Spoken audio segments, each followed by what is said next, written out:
Okay, I just wanted to go over the differences between a Cavalier poem and a metaphysical poem and the philosophy that each sort of represents, and the style, the meter, all the differences that these two types of poetry of the late 17th century, mid 17th century, late 17th century exemplify. For one thing, if we look at the different areas where a Cavalier poem and a metaphysical poem can be different in various areas, one area is syntax. The Cavalier poem, notice, is quite simple. Drink to me only with thine eyes, and I will pledge with mine, or leave a kiss but in the cup, and I'll not look for wine. Okay, so we have one sentence. It's basically a balanced sentence, a compound sentence. Whereas in the metaphysical poem by John Donne, and these are two representatives, by the way, of their types of poetry. Ben Jonson, best remembered of the Cavalier poets, whereas John Donne being the big representative of the metaphysical poets. With regard to syntax again, notice the complicated syntax here. We have one sentence, lots of phrases and modifiers, different types of clauses. It's difficult to read. And it's difficult to read out loud, especially. Whereas by Ben Jonson, this poem is very easy to read, and the syntax is fairly simple. Okay, now the syntax reflects the kind of attitude towards life these two have. Notice the experimental nature of the metaphysical poem. It's like the metaphysical poet is creating his own kind of poem, and he's not following any sort of pattern that was established by the classical writers or the Elizabethan writers, the sonnets, Petrarch, none of that. Okay, it's like they're forging their own way here, whereas the Cavalier poets tended to use versifications and meter that were well established and conventional. Okay, so that covers the syntax and pretty much the language as well.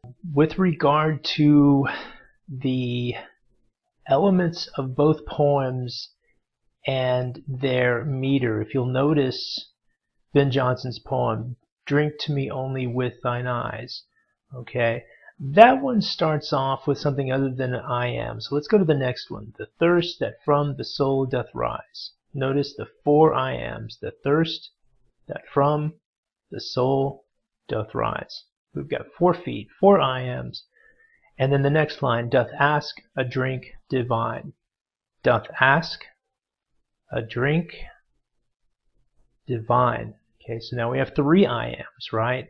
Well, that 4 iamb structure we call iambic tetrameter, tetra meaning 4, and the 3 iamb structure is trimeter. That is ballad meter, where you have 4 iambs and then 3 iambs. It's very sing-songy, and it does adapt itself well to music. Whereas the metaphysical poet, it wasn't meant to be put to music at all. It's meant to be poured over privately, not necessarily read out loud. It'd be difficult to read a metaphysical poem out loud. They're that complicated in terms of structure. When we talk about the imagery of the Cavalier poem, the images aren't all that creative. We have flowers, you have rosy wreaths, you have cups, you have Jove, which is a classical allusion, classical reference. Lots of classical references because these are the forerunners to the neoclassical period of the 18th century. Whereas the metaphysical poets seem to be more the forerunners of the romantic age of the 19th century. They're deeper. They're more concerned with sort of an emotional intensity. They're very individualistic. Cavalier poems are more light and airy. It's like the difference between Mozart's music and Beethoven's music. Okay, just very different views of reality, very different mindsets with regard to how life works.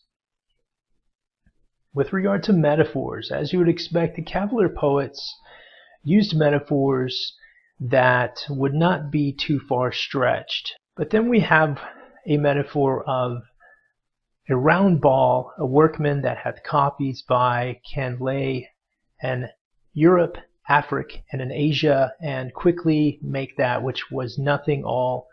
So doth each tear which thee doth wear. Okay, it's difficult to read, all right. But what he's basically saying here is that he and his beloved, who he's about to leave, are conjoined together in a sort of sphere of love, just like the continents on Earth are joined together in a sphere. Okay, so it's kind of a stretched metaphor. The metaphors of the metaphysical poets tended to be more scientific, and they tended to be more commonplace. Things just laying around. You might make a connection between love and a compass with two legs, a compass that draws a circle. Okay, and there's very, very commonplace metaphors or very scientific, erudite metaphors that you really have to kind of think about, because they're inventing something here. Seriousness. The Cavalier poets tended not to be as serious as the metaphysical poets, as you would imagine. Okay, Ben Jonson, it's almost an eat and drink for tomorrow we die kind of attitude. These are the guys who invented carpe diem, seize the day. Enjoy life as it is, and enjoying life isn't about picking it apart and analyzing life for its ultimate meaning, like the metaphysical poets would see life. It's more about just enjoying it. In terms of subject matter, the Cavalier poets, of course, wrote about love, wrote about enjoying life. Cavalier poets tended to be pro-monarchy. They were followers typically of James I. They would write various poems that eulogized various people who were still alive and whatnot. Okay, they were part of an upper class. The metaphysical poets tended to more represent the middle and lower classes in terms of their rebellion against the status quo. They weren't huge monarchists. They were more parliamentarians, if they were anything, if we were going to lump them all together. And they also tended to be fairly religious.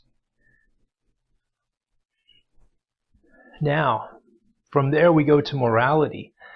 The Cavalier poets, as the name implies, tended to be more liberal with morality. They didn't tend to see that all the rules had to be followed. Well, with the metaphysical poets, they're much more conservative with regard to morality. However, when it came to artistic conventions, it's just the opposite. The Cavalier poets were much more conservative. They followed the rules with regard to the poetic conventions that were handed down to them ultimately by the medieval poets and the classical poets of Greece and Rome, whereas the metaphysical poets, again, more inventive, more trying to create their own style, create their own thing.